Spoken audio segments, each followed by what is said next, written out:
ایک خبر جو بظاہر روس کی ایک بڑی کامیابی لگتی ہے، لیکن کیا واقعی ایسا ہے؟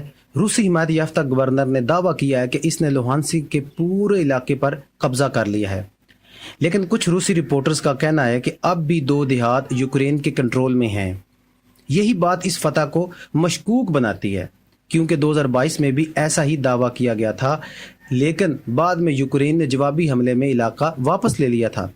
تو اب کی بار کیا یہ واقعی کوئی کامیابی ہے یا محض اعلان؟ السلام علیکم دوستو، میرا نام ہے مہدی حسن اور آپ دیکھ رہے ہیں میرا یوٹیوب چینل۔ اگر آپ کو یہ میری ویڈیو پسند آئے تو پلیز میری ویڈیو کو لائک اور چینل کو سبسکرائب اور ویڈیو کو آگے شیئر دوستوں تک ضرور کیجیے گا۔ ناظرین، روس کی اس حالیہ پیش قدمی کا اثر میدان جنگ سے زیادہ ذہنوں پر پڑا ہے۔ یوکرین پچھلے 3 سالوں سے مسلسل لڑ رہا ہے، اور اب ایک اور جھٹکا اسے تب لگا جب امریکہ نے جو بائیڈن کے دور میں کیے گئے وعدوں کے باوجود اہم ہتھیار بھیجنے سے انکار کر دیا۔ اس سے یہ تاثر ابھرتا ہے کہ امریکہ نے اب اس جنگ میں اپنی دلچسپی کم کر دی ہے اور یوکرین کو یہ پیغام دیا ہے کہ وہ اب تنہا رہے گا اور تنہا لڑے گا۔ اسی دوران روسی پیش قدمی ڈینیرو پیٹروسی کے کنارے تک پہنچ چکی ہے اور ڈونیسی کا بیشتر علاقہ روس کے قبضے میں آ چکا ہے، اگرچہ کچھ حصہ اب بھی کیف کے پاس ہے۔ سوال یہ ہے، کیا یہ پیش قدمی جنگ کا نیا موڑ ہے یا یہ عالمی طاقتوں کی بدلتی ہوئی دلچسپی کا نتیجہ ہے؟ یوکرین کے لیے اصل خطرہ اب صرف روسی فوج نہیں بلکہ عالمی حمایت کا ختم ہونا ہے، اور یہی بات اس جنگ کو اگلے مرحلے میں لے جا سکتی ہے۔ روس کی پیش قدمی بظاہر تو کامیابی لگتی ہے، لیکن حقیقت میں اس کے پیچھے ایک ٹھہراؤ اور منصوبہ بندی چھپی ہے۔ یہ کوئی فیصلہ کن جیت نہیں بلکہ جنگ کی رفتار میں بتدریج تبدیلی ہے۔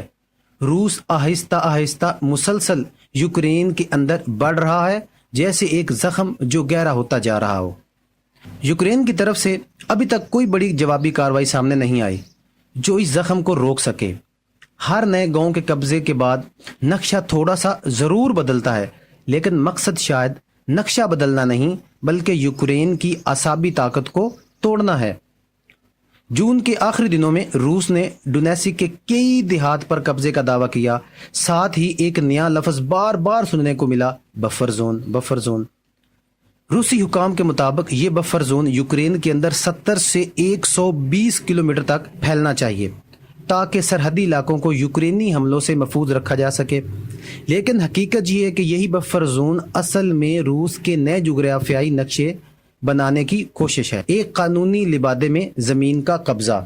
یہ پہلا موقع نہیں ہے جب روس نے بفر زون کی اصطلاح استعمال کی ہو۔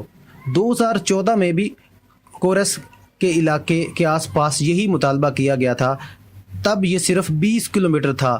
آج یہ منصوبہ زیادہ منظم، طویل اور خطرناک ہو چکا ہے۔ اب جنگ کا مقصد زمین پر قبضہ نہیں بلکہ یوکرینی مزاحمت کو تھکا دینا ہے۔ یہ جنگ اب جسموں سے نہیں ذہنوں سے لڑی جا رہی ہے۔ روس کے بفر زون پالیسی اب یوکرین کی ریاستی شناخت کے لیے خطرہ بنتی جا رہی ہے۔ روس کے نیب چیئرمین نے یوکرین کے نقشے کو تقریباً مکمل طور پر بفر زون قرار دیا ہے، اور یہ وقتی پالیسی نہیں بلکہ ایک نظریہ ہے جو یوکرین کی ریاست کو صفحستی سے مٹانے کا نظریہ ہے۔ روسی افواج اب ڈینیرو پیٹروفیسی کی حدود کو چھو رہی ہے۔ کرملن کے ترجمان اس کو بفر زون کا حصہ قرار دے رہے ہیں۔ یہ ظاہر کرتا ہے کہ یہ تحفظ کا بیانیہ محض ایک پردہ ہے جس کے پیچھے قبضے کی اصل کہانی چھپی ہے۔ صدر پوٹن کہتے ہیں، ہم اس کارروائی کو اس انجام تک پہنچائیں گے جو ہمیں درکار ہے۔ یہ ایک مبہم بیان ضرور ہے، مگر روسی جرنلز اور قانون سازوں نے واضح کیا ہے کہ اس کا مطلب 6 یوکرینی علاقوں پر مشتمل نیا بفر زون ہے۔ یہ صرف فوجی منصوبہ بندی نہیں بلکہ ایک نیا سیاسی نقشہ ہے جو یوکرین کے خود مختاری کو اندر سے کھوکھلا کر رہا ہے۔ اس لیے یوکرین کے صدر زیلنسکی اوٹاوا معاہدے سے علیحدگی کا اعلان کیا تاکہ اینٹی پرسنل بارودی سرنگوں کی تیاری اور استعمال ممکن ہو سکے۔ یہ صرف ایک جنگی فیصلہ نہیں بلکہ اس صورتحال کی چیخ ہے کہ جب عالمی قوانین اور اخلاقی اقدار بے معنی ہو جائیں تو پھر صرف جنگی ضرورت باقی رہ جاتی ہے۔ اب سوال یہ ہے کہ یہ بفر زون واقعی دفاعی ہے یا وہ دروازہ ہے ایک ایسی جنگ کا جو یوکرین کو دنیا کے نقشے سے مٹا دے گا۔ اگر یوکرین اتنی سخت تدابیر پر مجبور ہو چکا ہے تو کیا دنیا صرف دیکھتی رہے گی یا کسی فیصلہ کن لمحے میں مداخلت کرے گی؟ یہ جنگ اب بارودی سرنگوں یا میزائلوں کی نہیں رہی، یہ عالمی ضمیر کی جنگ بن چکی ہے۔ نیٹو، امریکہ اور دیگر اتحادی جنہوں نے یوکرین کو میدان میں اتارا اب پیچھے ہٹتے دکھائی دے رہے ہیں اور یوکرین اب تنہا ہے، لیکن روس کے قلب تک بھی اس جنگ کی آواز جا پہنچی ہے۔ یوکرین اب دفاعی نہیں بلکہ جارحانہ حکمت عملی بھی اپنانے لگا ہے۔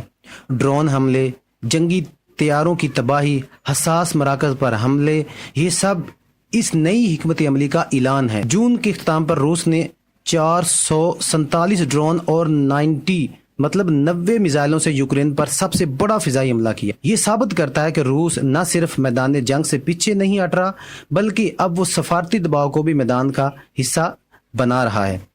اب سوال صرف یہ نہیں کہ کون جیتے گا بلکہ یہ ہے کہ کون، کب، کہاں اور کیسے وار کرے گا تاکہ دشمن کی حکمت عملی کو اس کے اندر سے مفلوج کر دیا جائے۔ یوکرین اس جنگ کو سہ بھی رہا ہے اور اب اسے اپنی شکل بھی دے رہا ہے۔ دیکھتے ہیں کہ آنے والے دنوں میں دنیا کے نقشے پر یوکرین موجود ہوتا ہے یا روس کا دائرہ اختیار مزید پھیلتا ہے۔ مجھے دیجیے اجازت، اللہ نگہبان۔